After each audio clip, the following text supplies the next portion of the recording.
Egypt's Ministry of Antiquities revealed details on recently discovered animal mummies, saying they include 2 lion cubs as well as several crocodiles, birds, and cats.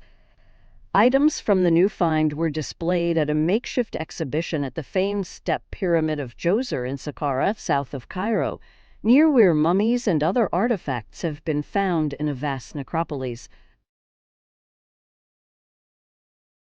"We are finding here hundreds of objects," said Antiquities Minister called El Anani. "All of them are very interesting from the Egyptological point of view to know better this area."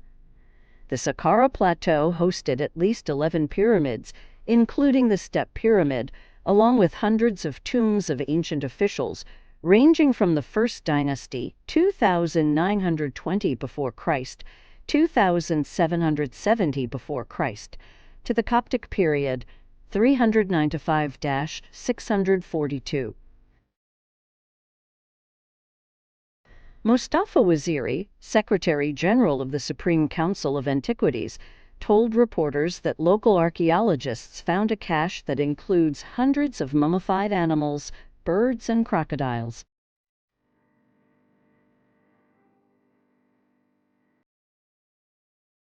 He said that among the mummified animals were 2 lion cubs, and radar scans were needed on 3 others to determine that the mummies were also lions. Archaeologists frequently find mummified cats, but the recovery of a lion is rare.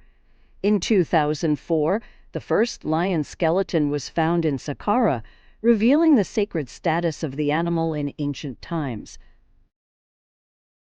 Archaeologists also found wooden and bronze cat statues representing the ancient goddess Bastet and a rare large stone scarab, which Waziri described as the largest all over the world.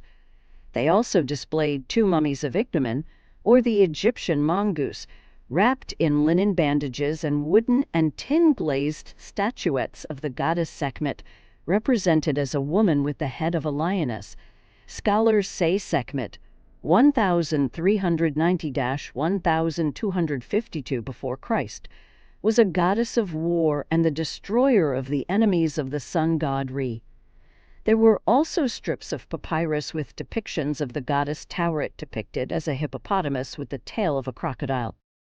Markings on the displayed artifacts show that they date back to the late period, 664–332 before Christ,